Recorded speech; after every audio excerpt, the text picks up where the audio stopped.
जय हिंद साथियों। आज हम लोग देखेंगे वैदिक संस्कृति।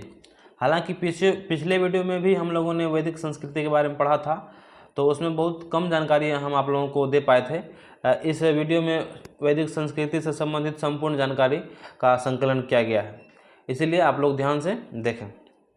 तो चलिए, जैसा कि आपको कल बता चुके थे पिछले वीडियो में और अभी भी बता रहे हैं कि वैदिक संस्कृति का जो काल है वो 1500 से 600 तक है। कब तक? 1500 से 600 तक, ठीक, ईसा पूर्व तक। और वैदिक संस्कृति को मुख्यतः दो संस्कृति में विभाजित किया गया है। पहला क्या है? पूर्व वैदिक संस्कृति, और दूसरा उत्तर वैदिक संस्कृति। पूर्व वैदिक संस्कृति का काल क्या है? 1500 ईसा पूर्व से लेकर के 1000 ईसा पूर्व तक। और उत्तर वैदिक काल का क्या है? 1000 ईसा पूर्व से 600 ईसा पूर्व तक, ठीक। नेक्स्ट अगर हम बात करें तो पूर्व वैदिक आर्य। पूर्व वैदिक आर्य के बारे में अगर हम लोग देखें तो कहता है आर्यों का निवास या समस्या आदि। उस समय के जो वैदिक काल के जो आर्य लोग होते थे उनका क्या निवास स्थान होता था, उनका जीवन में कौन कौन सी समस्या होता था, उनके बारे में हम लोग यहाँ पर देखेंगे। तो देखिए, कहता है कि आर्य कौन थे। आर्यों का निवास या समस्या में हम लोग पढ़ेंगे कि आर्य कौन थे। इनके बारे में इतिहासकारों में बहुत मतभेद है, लेकिन वर्तमान में यह माना जाता है कि आर्य पूर्वी यूरोप से आए थे। कहाँ से आए थे दोस्तों? ध्यान दीजिएगा, इंपॉर्टेंट पॉइंट है। आर्य कहाँ से आए थे? पूर्वी यूरोप से, ठीक। उसके बाद और इंडो यूरोपियन भाषा बोलते थे। कौन सी भाषा? इंडो यूरोपियन भाषा बोलते थे। कौन? आर्य, ठीक। चलिए, कहता है आर्यों का प्रारंभिक निवास स्थान अफगानिस्तान, पाकिस्तान, भारत के आरंभिक हिस्सों में था। आर्यों का प्रारंभिक निवास स्थान कहाँ से?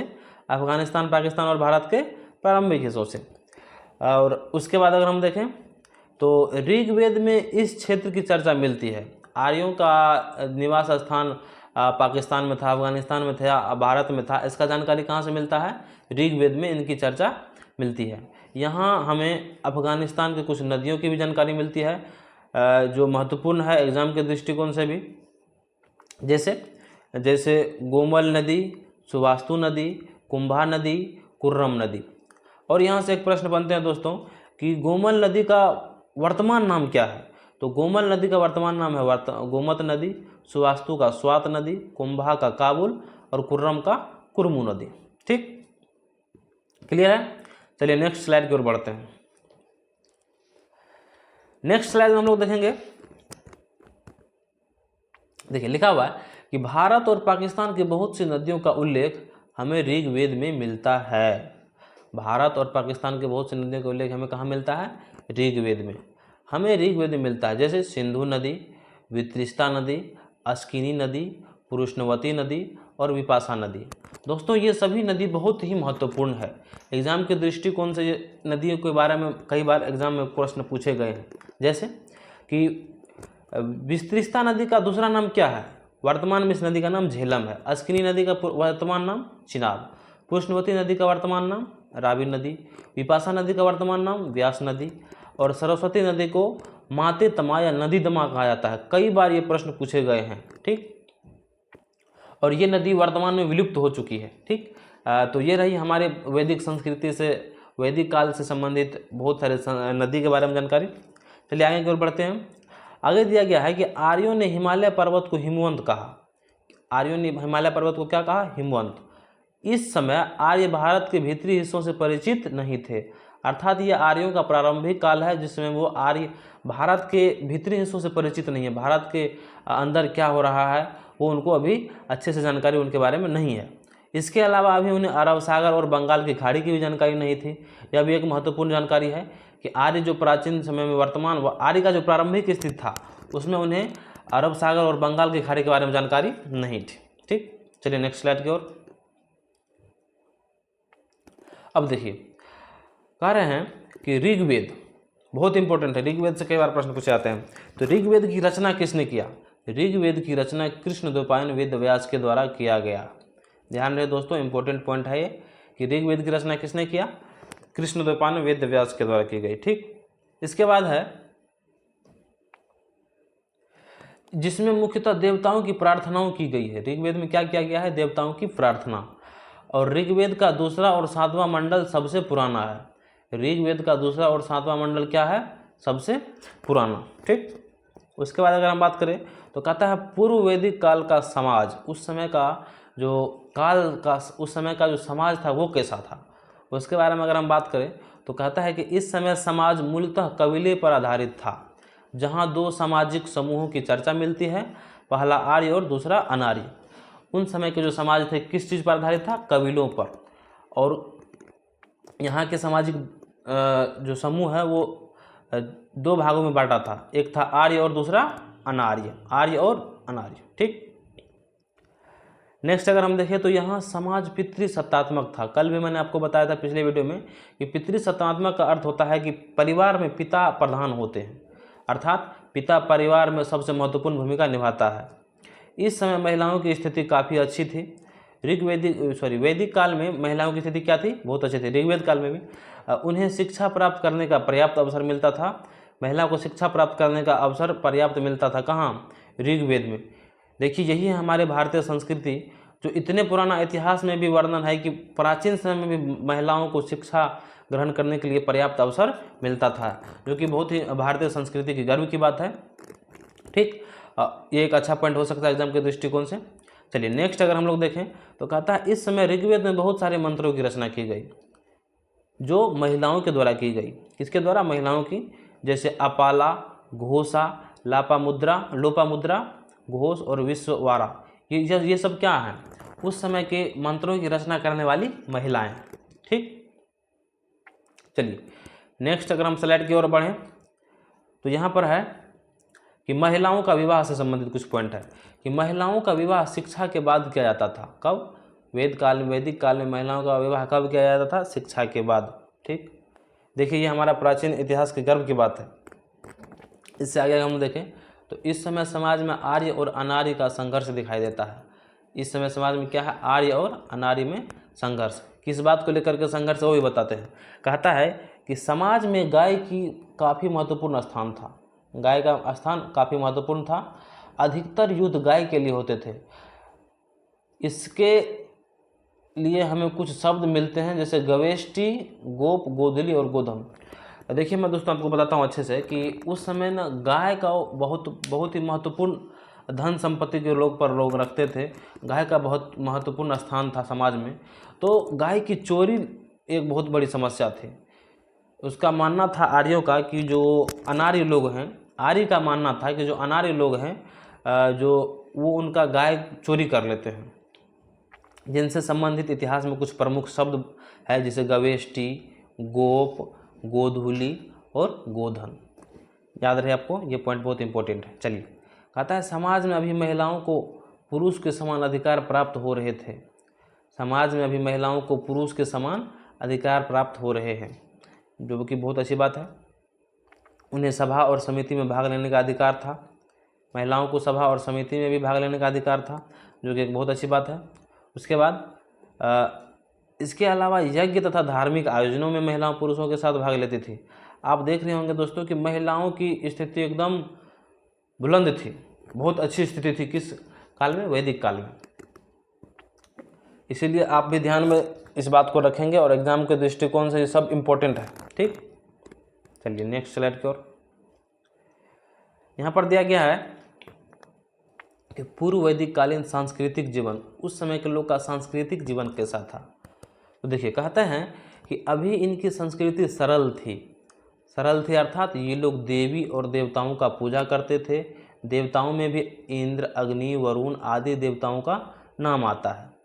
ठीक, और देवियों में अदिति, निशा, उषा, सविता आदि का उल्लेख मिलता है। ठीक, याद रहेगा दोस्तों। चलिए आगे की ओर बढ़ती है। हमें यहाँ देवताओं की तुलना में देवियों की स्थान कुछ नीचे दिखाई देता है, अर्थात वो लोग जो पूजा करते थे तो उसमें देवियों का स्थान देवता से नीचे दिखाई देता है। ठीक,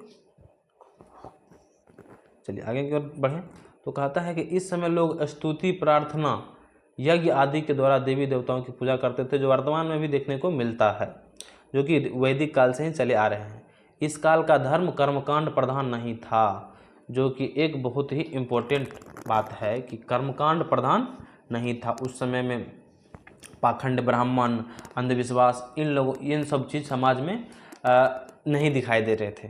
ठीक, चलिए आगे अगर हम देखें तो यहाँ पर है कि वैदिक काल की अर्थव्यवस्था क्या है, वैदिक काल की अर्थव्यवस्था, पूर्व वैदिक काल की अर्थव्यवस्था।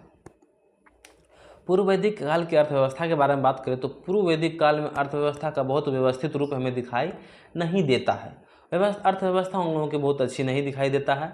अभी इनके जीवन में पशुपालन का अत्यधिक महत्व था, इनके जीवन में पशुपालन ही बहुत महत्वपूर्ण था, तथा कृषि दूसरा पेशा था, और कृषि क्या था, इन लोगों का दूसरा पेशा था। ठीक, उसके बाद अभी यहाँ पर दोस्तों अभी लिखा, अभी संपत्ति की अवधारणा जमीन के रूप में नहीं दिखाई देते हैं। जैसे दोस्तों आप लोगों को पता होगा कि अभी अगर किसी को सबसे प्रमुख संपत्ति देखा जाता है तो वो जमीन जगह को देखा जाता है, जो कि इस समय में नहीं देखी जाती थी, कि संपत्ति की अवधारणा जमीन के रूप में दिखाई नहीं देती थी। ठीक, उस समय ये जमीन की इतनी महत्ता नहीं थी समाज में। ठीक, इस समय की मुख्य फसल भी जौ थी। इस समय की मुख्य फसल क्या थी, जौ। ठीक, इससे आगे अगर हम लोग देखें तो पूर्व वैदिक आर्यों को खेती और की जुताई और उसकी बुआई और कटाई की जानकारी थी, जो कि एक बहुत ही महत्वपूर्ण बात है कि इन लोगों को खेतों की जुताई, बुआई और कटाई जानकारी थी। अर्थात ये लोग अभी कृषि का महत्व नहीं जानते थे, का महत्व अधिक नहीं था। अर्थात यानी कि इनको जानकारी थी लेकिन कृषि का महत्व उतना अधिक ये लोग नहीं देते। जानकारी होते हुए भी इन लोगों के बीच में कृषि का महत्व अभी ज़्यादा नहीं है। चलिए आगे अगर हम लोग देखें तो शिल्प और व्यवसाय।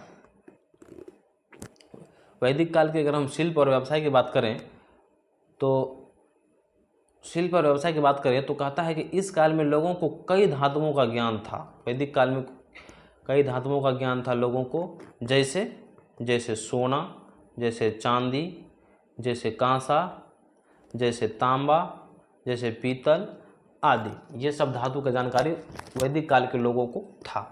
दोस्तों आप एक बात ध्यान देंगे, जिस तरीके से अभी आप लोग पढ़ रहे हैं ऐसे में आपको इस टॉपिक से एक भी प्रश्न आपको एग्जाम में नहीं छूटेंगे।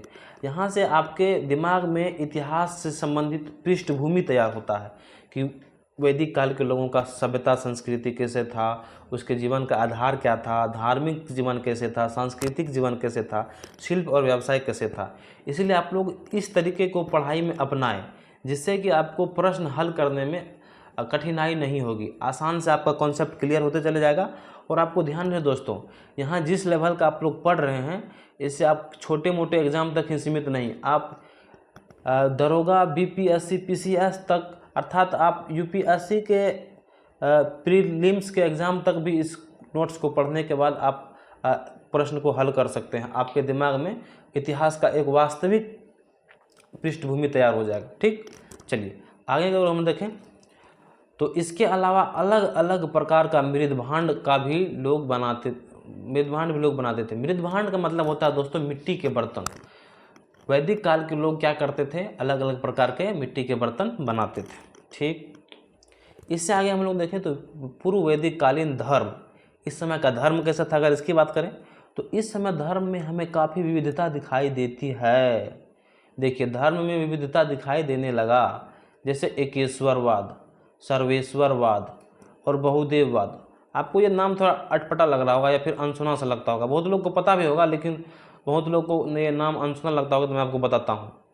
एकेश्वरवाद का अर्थ ये होता था कि इन समय में बहुत लोग ऐसे होते थे जिनका मानना था कि इस पूरी पृथ्वी पर, इस पूरे ब्रह्मांड में भगवान सिर्फ एक है। ठीक, सर्वेश्वरवाद में क्या था कि यह भी एक अच्छी सिद्धांत है, जिसमें यह मानना था कि भगवान सभी जगह हैं। बहुदेववाद का मानना क्या था, इन लोगों का मानना था कि भगवान अनेक हैं। ठीक, ये उन समय के धर्म में विविधता पाई जाती थी। ठीक, इससे अगर हम आगे की बात करें तो इस समय हमें 3 प्रकार के पूजा पद्धतियों की भी जानकारी मिलती है। अच्छा देखिए, पूजा पद्धति का भी अलग अलग पद्धति यहाँ पर देखने को मिलता है। पहला भू स्थानीय, दूसरा अंतरिक्ष और तीसरा आकाश। ये सब पूजा की कुछ पद्धति थी जो प्राचीन वैदिक काल से संबंधित है, एग्जाम के दृष्टिकोण से महत्वपूर्ण है, इसीलिए आप लोग इसको ध्यान में रखें। चलिए नेक्स्ट स्लाइड की ओर बढ़ें। नेक्स्ट स्लाइड में है कि धर्म का रूप अभी कर्मकांड प्रधान नहीं था। धर्म का रूप अभी कर्मकांड प्रधान नहीं हुआ है। अभी यहाँ के लोग प्रार्थनाओं पर जोर देते हैं, जो कि एक अच्छी बात है। अभी यहाँ के लोग किस चीज़ पर जोर देते हैं? प्रार्थनाओं पर। ठीक, राजनीति की बात करें, देखिए राजनीति सबसे अहम भूमिका निभाती है। तो अब चलिए वैदिक काल के राजनीतिक जीवन के बारे में भी चर्चा कर ही लेते हैं। तो कहता है कि अभी इस समय राजनीतिक व्यवस्था का कोई स्पष्ट रूप नहीं दिखाई देता है। राजनीतिक व्यवस्था का स्पष्ट रूप अभी दिखाई नहीं दे रहा है। कबीले के मुखिया के रूप में राजन्य की सूचना मिलती है। हाँ, कबीले का एक मुखिया होता था जिनकी सूचना मिलती है, जिनका अनुवांशिक था। अनुवांशिक था मतलब जो कबीले का मुखिया है उसी का बेटा आगे मुखिया बनेगा, फिर उसका बेटा मुखिया बनेगा, फिर उसका बेटा मुखिया बनेगा, ऐसे चल ही रहा था। यानी कि राजनीति का एक वास्तविक जानकारी हमें यहाँ से नहीं मिलती है, जैसे राजनीतिक होना चाहिए। ठीक, उसके बाद किंतु अभी इसके पास राजा के अधिकार नहीं है। राजा के अधिकार भी नहीं है। कबीले का मुखिया भी है तो उसके पास राजा के अधिकार नहीं है। और क्या नहीं है इनके पास? देखिए कहता है कि ना ही एक निश्चित कर व्यवस्था है। इन लोगों के पास अभी कर भी लेने की कोई व्यवस्था नहीं थी। अभी यहाँ के लोग स्वेच्छा से कबीले के मुखिया को वस्तु देते थे। उस समय लोग अपने इच्छा से कबीले के जो मुखिया होते थे उनको कोई वस्तु देते थे, लेकिन वो ज़रूरी नहीं था कि तुमको देना ही पड़ेगा, जो कि आगे चल के आपको इतिहास में देखने को मिलेगा कि बहुत सारे कर लगते हैं जो कि देना अनिवार्य होता है। ऐसा अभी यहाँ पर देखने को नहीं मिलता। ठीक, चलिए आगे हम लोग देखें तो कहता उत्तर वैदिक काल। वो हमारा जब इससे पहले जितना ही पढ़े वो क्या था? पूर्व वैदिक काल। अब हमारा क्या शुरू होगा? उत्तर वैदिक काल। उत्तर वैदिक काल के बारे में क्या अगर हम देखें तो उत्तर वैदिक काल का जो जैसे कि काल विभाजन आपको पता ही है कि 1000 ईसा पूर्व से 600 ईसा पूर्व। इसके बारे में अगर हम बात करें तो उत्तर वैदिक काल का स्रोत अगर हम देखें तो कहता है कि इस काल की जानकारी के लिए हमें सामवेद, यजुर्वेद, अथर्ववेद, ब्राह्मण ग्रंथ, आरण्यक और उपनिषदों से जानकारी मिलती है।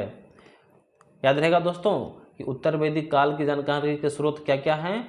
सामवेद, यजुर्वेद, अथर्ववेद, धर्म ग्रंथ, आरण्यक, उपनिषद से हमें इनकी जानकारी मिलती है। ठीक, तो चलिए अब देखेंगे हम लोग सामवेद। क्या होता है सामवेद? सामवेद की बात करें तो सामवेद संगीत से और गायन से संबंधित है। बहुत इंपॉर्टेंट पॉइंट है दोस्तों कि सामवेद किससे संबंधित है? संगीत और गायन से। कई बार महत्वपूर्ण प्रश्न यहाँ से बनते हैं। ठीक, उसके बाद अगर हम बात करें तो इसमें यज्ञों के समय कैसे मंत्र गाए जाएंगे इनकी जानकारी दी गई है। भारतीय संगीत की शुरुआत इसी समय मानी जाती है। भारतीय संगीत की शुरुआत किस समय मानी जाती है? सामवेद के समय से ही, क्योंकि इसमें आलाप और वाद्य यंत्रों की जानकारी मिलती है। आप लोगों से मैं यहाँ पर एक प्रश्न पूछना चाहूँगा दोस्तों कि आलाप और वाद्य यंत्र क्या होता है? वाद्य यंत्र तो आप लोग जानते होंगे कि म्यूजिक के साथ बजाया जाता है, उसको वाद्य यंत्र बोलते हैं। लेकिन आलाप क्या होता है? आपको 1 सेकेंड 10 सेकेंड का टाइम, आप लोग कमेंट में जल्दी बताएं आलाप क्या होता है। चलिए वीडियो तो आपको रिकॉर्डेड फॉर्म में मिलेगा, तो आप लोग कमेंट में करके बता दीजिएगा। वैसे मैं आपको बता रहा हूँ, आलाप का अर्थ होता है सुर, ताल। देखे होंगे आप कोई भी लोग जब संगीत गाते हैं तो उसमें सुर मिलाकर गाते हैं, ताल मिलाकर गाते हैं, तो उसी को क्या बोला जाता है? आलाप। जैसे सा रे गा मा पा धा नी सा, ये सब क्या है? संगीत के सुर हैं, उसी को आलाप कहा जाता है। ठीक, चलिए आगे के स्लाइड में अगर हम लोग देखें तो कहता है कि यजुर्वेद के बारे में बात करें तो कहता है इसमें कर्मकांडों का संकलन क्या है? जितना भी कर्मकांड है दोस्तों सबका संकलन यजुर्वेद में। इसके अलावा यज्ञ और बलि के समय किए जाने वाले विधि विधान। देखिए अब बलि सबका प्रचलन होने लगा है, समाज में कुरीतियाँ यहीं से फैलेंगी। क्या है? यज्ञ और कर्मकांड, बलि के समय किए जाने वाले विधि विधान का उल्लेख है। यह एकमात्र ऐसा वेद है जो गद्य और पद्य दोनों में लिखा गया है। यह भी एक इम्पोर्टेंट पॉइंट है। शुक्ल यजुर्वेद और कृष्ण यजुर्वेद इसके 2 शाखा हैं या इसके 2 भाग हैं। याद रहे कि यजुर्वेद का कितने भाग? 2, शुक्ल यजुर्वेद और कृष्ण यजुर्वेद। ठीक, चलिए अथर्ववेद की बात करें तो यह वेद आम जनता से संबंधित है। आम जनता से संबंधित कौन सा वेद है? अथर्ववेद, जिसमें तंत्र मंत्र, अंधविश्वास, वशीकरण, जादू टोना की जानकारी मिलती है। ठीक, इसके अलावा इसमें विभिन्न रोगों के उपचार भी मिलते हैं। अथर्ववेद में उपचार की विधियाँ मिलते हैं। भारतीय चिकित्सा शास्त्र की उत्पत्ति इसी वेद से मानी जाती है। यह भी एक इम्पोर्टेंट पॉइंट बनेगा दोस्तों कि भारतीय चिकित्सा शास्त्र की उत्पत्ति किस वेद से संबंधित है? तो अथर्ववेद से। ठीक, चलिए अब इसके आगे हम लोग देखें तो क्या है कि ब्राह्मण ग्रंथ क्या होता है दोस्तों? इसके बारे में अगर हम लोग बात करें तो इसमें कर्मकांडों का संकलन किया गया है। ठीक, तथा ब्राह्मण ग्रंथों से हमें इस काल के लोगों के सामाजिक, आर्थिक, राजनीतिक पक्ष की जानकारी मिलती है। देखिए दोस्तों, ब्राह्मण ग्रंथ जो है इससे हमें उस समय के लोगों के कर्मकांड कैसे होते थे, इस समय के लोग के सामाजिक, आर्थिक और राजनीतिक पक्ष की जानकारी मिलती है। मुख्य रूप से इसमें कर्मकांडों का संकलन किया गया था जिसमें ब्राह्मण ग्रंथ में, जिससे हम यह अनुमान लगा सकते हैं कि उस समय के लोग कैसे अपना समाज में बहुत सारे काम किया करते थे। ठीक, चलिए नेक्स्ट स्लाइड की ओर बढ़ें। तो क्या है कि आरण्यक, आरण्यक क्या है ये पूछा जाता है कई बार एग्जाम में। कहता है कि यह ग्रंथ जंगलों में लिखे जाते थे। आरण्यक कहाँ लिखे जाते थे? जंगल में, जिसमें वेदों के रहस्य और चिंतन पर बल दिया जाता था। जिसमें वेदों का चिंतन, रहस्य और चिंतन पर बल दिया गया है, किसमें? आरण्यक में। ठीक, नेक्स्ट पॉइंट देखें तो उपनिषद। उपनिषद क्या होता है? कहता है इसे वेदांत भी कहा जाता है। उपनिषद को क्या आता है? वेदांत। इसमें वेदों का दर्शन स्पष्ट किया गया है। वेदों का दर्शन किसमें स्पष्ट किया गया है? उपनिषद में। कर्मकांड की निंदा की गई है। अच्छा देखिए, उपनिषद में यहाँ पर कर्मकांड जो उस समय के समाज में था उसका निंदा किया गया कि नहीं ये गलत है, मतलब गलत है, इसका चर्चा उपनिषद में किया गया है। इससे आगे हम लोग देखें तो उत्तर वैदिक काल के लोगों का निवास, ये लोग कहाँ निवास करते थे? कहता है कि इस काल के लोगों ने भारत में पूर्व दिशा की ओर प्रस्थान किया। कहाँ से आए थे ये लोग? पाकिस्तान, अफगानिस्तान, यानी कि पश्चिमी दिशा से भारत की ओर आए थे और इस काल के लोग अब पूर्व की दिशा की ओर प्रस्थान किए हैं। तो उसके अब क्या होगा कि भारत के आंतरिक हिस्सों में पहुंचने लगे ये लोग, और फिर क्योंकि इस काल के ग्रंथों में गंगा, यमुना और दोआब, कौशल प्रदेश, विदेह क्षेत्र, विंध्य क्षेत्र एवं नर्मदा नदी की चर्चा मिलती है। इस बात की जानकारी हमको कैसे पता है दोस्तों? ये लोग भारत के आंतरिक हिस्से में अब पहुंचने लगे, क्योंकि इस समय के जो ग्रंथ थे उसमें हमको कौन चीज़ की जानकारी मिलती है कि गंगा की, यमुना की, दोआब, कौशल प्रदेश, विदेह क्षेत्र, विंध्य क्षेत्र, विंध्य पर्वत, नर्मदा नदी की जानकारी मिल रही है। तो इससे यह स्पष्ट होता है कि ये लोग आंतरिक, भारत के आंतरिक हिस्सों में प्रवेश करने लगे थे। चलिए आगे और हम देखें तो सामाजिक जीवन, उत्तर वैदिक काल के सामाजिक जीवन की हम बात करें। उत्तर वैदिक काल के सामाजिक जीवन को अगर हम लोग देखें तो क्या है सामाजिक जीवन में कि इस काल में आर्यों ने कबीलाई जीवन को छोड़ दिया। अब लोग कबीला में रहना छोड़ दिए और अस्थायी जीवन में प्रवेश किया। ठीक, लोगों के सामाजिक स्थिति में अब बदलाव आ रहा है। इसी समय समाज में संपत्ति की अवधारणा आती है। अब लोग संपत्ति को लेकर के जागरूक होने लगे, संपत्ति की ओर झुकने लगे, संपत्ति का विशेष महत्व देने लगे। यहाँ का समाज टूटकर 4 हिस्सों और वर्णों में बट गया। देखिए यहीं से समाज 4 वर्णों में बटेगा। अभी जो हम लोग कर रहे हैं कि ब्राह्मण, क्षत्रिय, वैश्य, शूद्र, ये कहाँ से आ रहा है? उत्तर वैदिक काल के सामाजिक जीवन से। तो यहाँ पर देखिए ये पिरामिड त्रिभुज के आकार का चित्र बनाया है। ऊपर में है BKVS, बी फॉर ब्राह्मण, जैसे पुरोहित, मौलवी, पादरी। उसके बाद के मतलब क्षत्रिय, क्षत्रिय जो रक्षा करते थे। उसके बाद वैश्य जो व्यापारी और गोपालन करते थे। शूद्र वार्ता, मजदूर, किसान, पशुपालन करने वाले, जो निचले तबके के लोग, इन लोगों को माना जाता है और समाज में सबसे नीचे का दर्जा इन लोगों को दिया जाता था।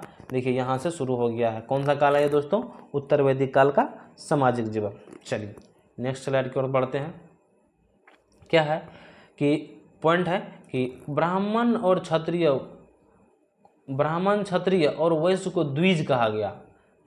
ध्यान दें दोस्तों, ब्राह्मण, क्षत्रिय और वैश्य को क्या कहा गया? द्विज। द्विज मतलब जो 2 बार जन्म लेने वाला है। अर्थात ये समाज में जो वैश्य होते थे, शूद्र होते थे, उनसे इसको विशेष दर्जा दिया जाता था कि ब्राह्मण, क्षत्रिय और वैश्य को द्विज कहा गया। अर्थात ये लोग 2 बार जन्म लेने वाले हैं और इन्हीं तीनों को उपनयन संस्कार करने का अधिकार दिया गया। और जो हमारे सामाजिक जीवन में उपनयन संस्कार होते हैं वो भी, उनका अधिकार भी सिर्फ इन्हीं तीनों वर्गों के लोगों को दिया गया था, जो कि एक अच्छी बात नहीं है। कहता है कि सभी वर्णों के महिलाओं और शूद्रों को उपनयन संस्कार से वंचित किया गया। सभी वर्णों के महिलाओं और शूद्रों को उपनयन संस्कार से क्या कर दिया गया? वंचित कर दिया गया, मना कर दिया गया। ठीक, इसके आगे देखें तो और इन्हें अधम की श्रेणी में रखा गया। कौन सी की श्रेणी में? अधम अर्थात नीचे। किंतु अभी अस्पृश्यता का उदय नहीं हुआ था। अस्पृश्यता का पूर्णतः अभी उदय नहीं देखने को मिलता है इस काल में। ठीक, चलिए आगे हम लोग देखें। नेक्स्ट स्लाइड में है महिलाओं की स्थिति। महिलाओं की स्थिति अगर विशेष रूप से हम यहाँ पर ध्यान दें तो महिलाओं की स्थिति में अगर हम बात करें तो क्या दिया गया है कि महिलाओं की स्थिति में उत्तर वैदिक काल में महिलाओं की दशा खराब होने लगी। देखिए समाज में बुराइयां प्रवेश करने लगी है। ठीक, उत्तर वैदिक काल में महिलाओं की दशा खराब होने लगी। सभा और समिति में इनकी भागीदारी कम होने लगी। सभा और समिति में कितने अच्छे तरीके से पूर्व वैदिक काल में इन लोगों की भागीदारी थी, अब ये देखिए धीरे धीरे कम हो रहा है। ठीक, इस काल में लड़कियों का विवाह कम आयु में किया जाने लगा। ठीक, कई ग्रंथों में लड़कियों के जन्म का निंदा किया गया है। जैसे में देखें तो ऐतरेय ब्राह्मण में लड़की जन्म को निंदा किया गया है, लड़की जन्म का निंदा किया गया और पुत्रियों को दुख का कारण माना गया है।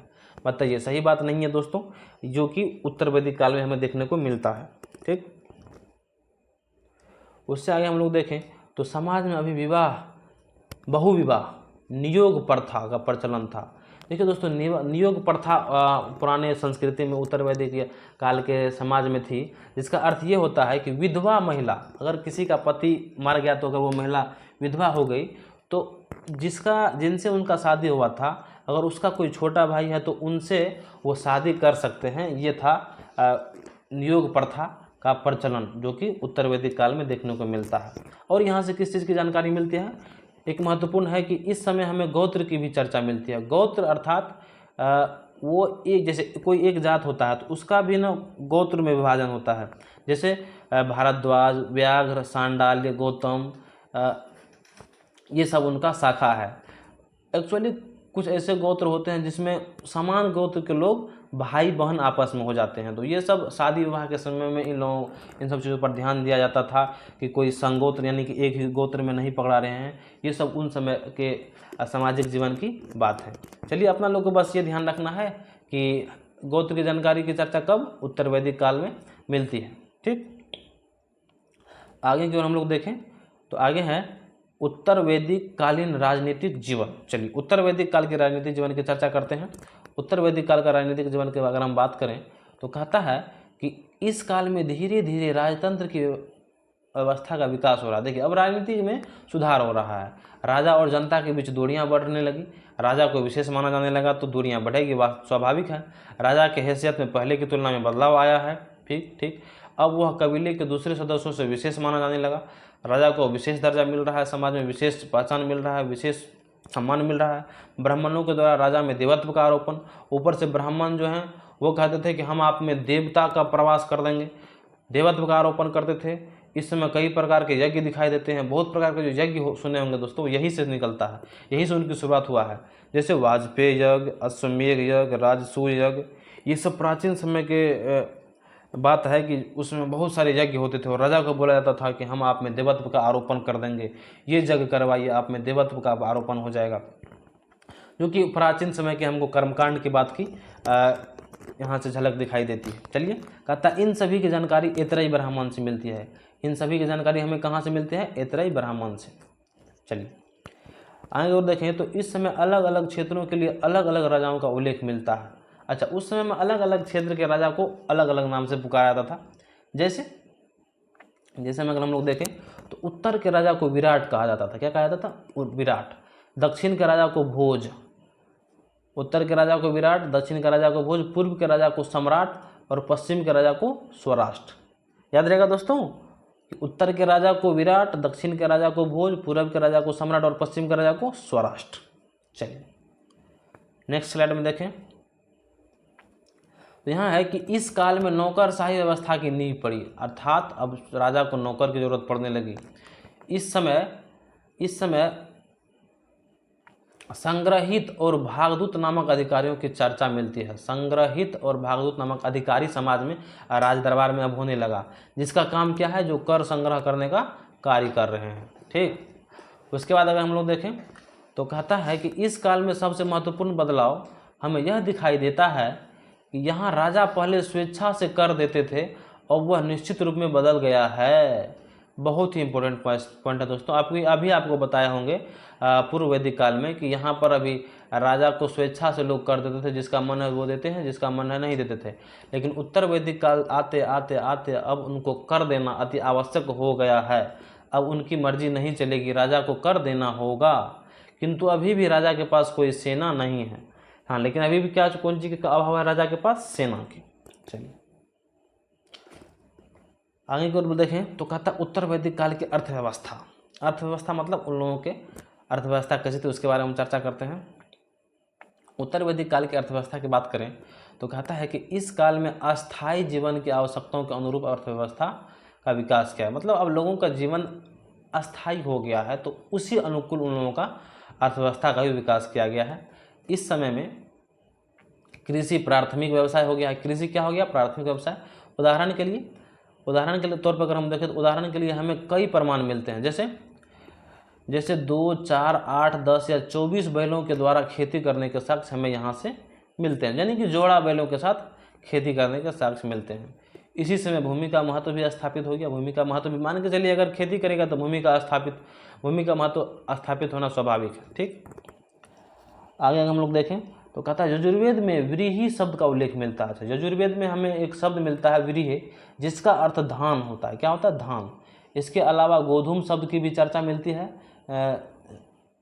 जिसका अर्थ गेहूं होता है, और फिर यव शब्द की भी चर्चा मिलती है जिसका अर्थ जौ होता है। ठीक, चलिए नेक्स्ट अगर हम लोग देखें तो पशुपालन। क्या है? पशुपालन का मतलब ये है कि उस समय के लोग कौन कौन से जानवरों को पालतू बनाते थे, उस समय में इनकी क्या व्यवस्था थी, उनके बारे में हम चले देखते हैं।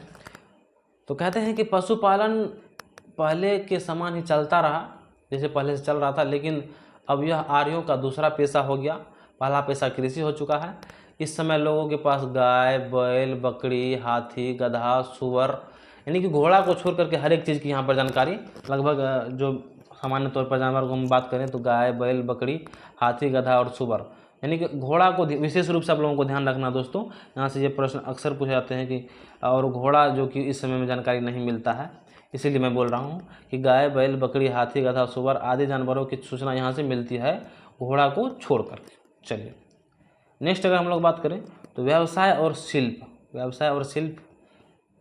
तो इस समय सोना, चांदी, कांसा जैसे धातुओं का व्यवसाय हमें काफ़ी बेहतर दिखाई देता है। अर्थात लोगों को सोना, चांदी और कांसा जैसे धातुओं का ज्ञान हो चुका था। इस समय में उनका उपयोग भी ये लोग भली भांति अच्छे तरीके से कर रहे थे। ये लोग मृद भांड बनाने की कला में भी काफ़ी विकसित कर चुके थे, अर्थात मिट्टी के बर्तन बनाने में भी ये लोग पूरा एकदम एक्सपर्ट हो चुके थे। यहाँ हमें काले रंग के बर्तन, लाल रंग के बर्तन, काले चित्रित जिस पर के चित्र बनाया हुआ रहता है उसका मृद भांड, और चित्रित दूसरा मृद भांड, अलग अलग रंग से किया हुआ चित्र बनाया हुआ मृद भांड यहाँ से हमें मिलते हैं। उसके बाद इस काल में लोहे का महत्व भी स्थापित हो गया। देखिए लोहे का महत्व यहाँ से स्थापित हो गया, ये ध्यान रहे दोस्तों, बहुत इंपॉर्टेंट पॉइंट है कि लोहे का महत्व कहाँ से? उत्तर वैदिक काल से। क्योंकि इसके लिए श्याम अयस और कृष्ण अयस शब्द का उल्लेख मिलता है।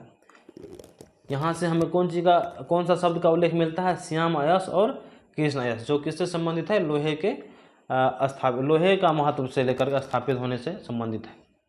चलिए नेक्स्ट स्लाइड की ओर बात करें। ये अंतिम स्लाइड है। कैसे बताएंगे अभी आप लोगों को कि इस समय निष्क क्या है? निष्क मतलब सोने का हार, और शतमान यानी कि चांदी की जानकारी मिलती है। ठीक, उसके बाद हम लोग देखें तो उत्तर वैदिक काल का धर्म। इस समय के धर्म की बात करें तो इस काल में धर्म के दो रूप दिखाई देते हैं, कर्मकांडीय और दार्शनिक रूप हमें दिखाई देते हैं। कर्मकांडीय और धार्मिक, ध्यान रहे। उसके बाद कर्मकांडीय रूप की हम बात करें तो इसके अंतर्गत तंत्र, मंत्र, यज्ञ, पशु बलि पर अधिक जोर दिया जाता था। कर्मकांडीय ये होता ही है दोस्तों, कर्मकांड जिसमें तंत्र, मंत्र, यज्ञ, पशु बलि, फालतू का चीज़ पर ज़्यादा ध्यान दिया जाता है। विभिन्न देवी देवताओं की पूजा में यज्ञों का महत्व बढ़ने लगा तथा इन यज्ञों में पशुओं की बलि भी दी जाने लगी। देखिए दोस्तों, देवी देवताओं की पूजा करना अच्छी बात है, लेकिन ये निर्बल पशुओं की हत्या करना या उनकी बलि देना ये उचित नहीं है, जो कि उस समय के लोग वहीं से चले आ रहा है, जो कि अभी वर्तमान में भी आपको देखने को मिलेगा।